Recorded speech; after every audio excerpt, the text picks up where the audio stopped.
प्रिय विद्यार्थियों, मैं एटा कोचिंग क्लासेस की तरफ से कक्षा 10 के विद्यार्थियों के लिए हिंदी के पद्य भाग का 8वां चैप्टर माखनलाल चतुर्वेदी मैं आज उनका जीवन परिचय बताऊंगा और मैं उम्मीद करता हूं कि आपको बहुत अच्छे से समझ में आएगा।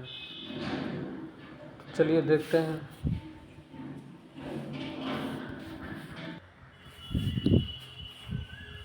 श्री माखनलाल चतुर्वेदी ऐसे कवि थे जिनमें राष्ट्र प्रेम कूट कूट कर भरा हुआ था।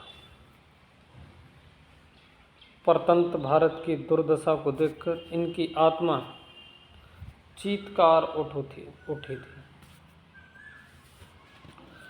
ये एक ऐसे कवि थे जिन्होंने युग की आवश्यकता को पहचाना, यानी उस समय की परिस्थिति को जाना था।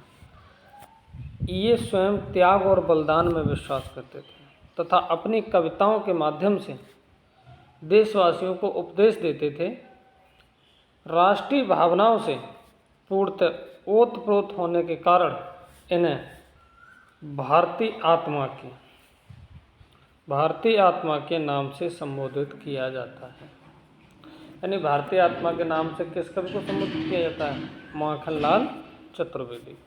ठीक बेटा, चलिए अब इनका जीवन परिचय देखते हैं। जीवन परिचय। श्री माखनलाल चतुर्वेदी का जन्म 1889 ईस्वी में मध्य प्रदेश के होशंगाबाद जिले के बाबई नामक ग्राम में हुआ था। कब हुआ था? 1889 ईस्वी में मध्य प्रदेश के होशंगाबाद जिले के बाबई नामक ग्राम में हुआ था। इनके पिता का नाम पंडित नंदलाल चतुर्वेदी था, जो पेशे से एक अध्यापक थे। यानी इनके पिताजी कौन थे? एक अध्यापक थे। प्राथमिक शिक्षा विद्यालय में प्राप्त करने के पश्चात इन्होंने घर पर ही संस्कृत, बंगला, गुजराती, हिंदी और अंग्रेजी भाषाओं का ज्ञान प्राप्त किया। कुछ दिनों तक अध्यापन करने के अनंतर यानी बाद में आपने, अनंतर का मतलब क्या होता है? बाद में, यानी कुछ समय बाद अनंतर आपने प्रभा नामक, किस नाम से? प्रभा नामक मासिक पत्रिका का संपादन किया। इसके बाद ये खंडवा से, कहाँ से? खंडवा से प्रकाशित करमवीर पत्र का, किसका? करमवीर, जो करमवीर नाम का पत्र था उसका 30 वर्ष तक संपादन और प्रकाशन करते रहे। ठीक है ना? कितने वर्ष तक? 3 वर्ष तक। किसका? करमवीर नाम का जो पत्र था उसका संपादन और प्रकाशन करते रहे। ठीक है। श्री गणेश शंकर विद्यार्थी की प्रेरणा से और संपर्क से इन्होंने राष्ट्रीय आंदोलन में भाग लिया और अनेक बार जेल की यात्रा की। कारावास के समय भी इनकी कलम नहीं रुकी और कलम के सिपाही के रूप में, किसके? कलम के सिपाही के रूप में ये देश की स्वाधीनता के लिए लड़ते रहे। ठीक है ना? सन 1943 ईस्वी में आप हिंदी साहित्य सम्मेलन के सभापति निर्वाचित हुए। कब हुए थे? सन 1943 ईस्वी में किसके? हिंदी साहित्य सम्मेलन के सभापति निर्वाचित किए गए। इनकी हिंदी सेवाओं के लिए सागर विश्वविद्यालय ने इन्हें डीलिट की उपाधि से सम्मानित किया तथा भारत सरकार ने इन्हें पद्म विभूषण की उपाधि से अलंकृत किया था। ठीक है ना? भारत सरकार ने इसे किससे कौन सा अलंकार दिया था इन्हें? यानी कौन सा सम्मान दिया था? पद्म विभूषण। आपकी कविताओं द्वारा नवजागरण और क्रांति का शंख फेंकने वाला कलम का सिपाही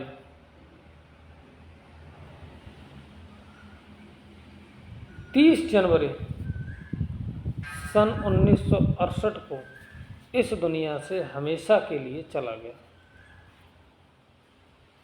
ठीक है, ये तो था इनका जीवन परिचय।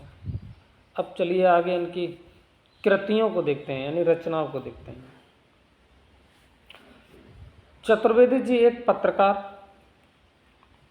समर्थक, निबंधकार, प्रसिद्ध कवि और हस्तपरक संपादक थे। यानी चतुर्वेदी जी थे, माखनलाल चतुर्वेदी, वो पत्रकार भी थे, निबंधकार भी थे, कवि भी थे और संपादक भी थे।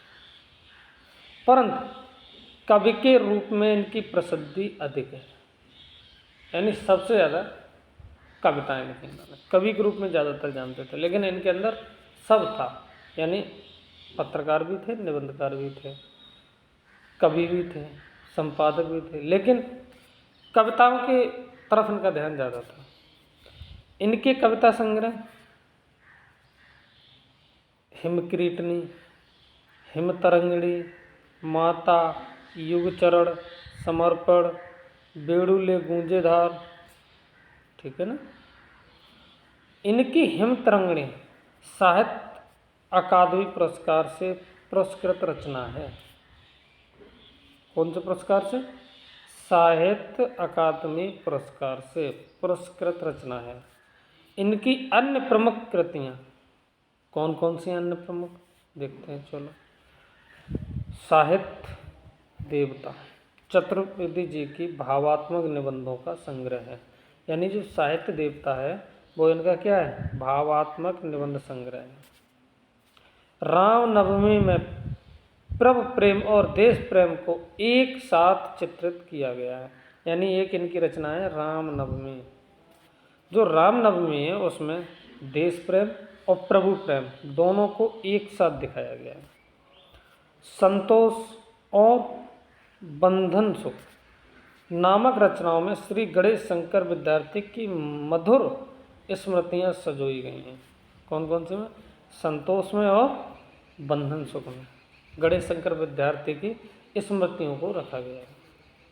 इनकी कहानियों का संग्रह कला का अनुवाद नामक से प्रसिद्ध हुई हैं।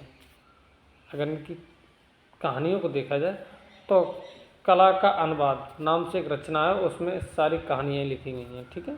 अगला है कृष्णार्जुन युद्ध नामक रचना में पौराणिक कथा को भारतीय नाट्य परंपरा के अनुसार प्रस्तुत किया गया है।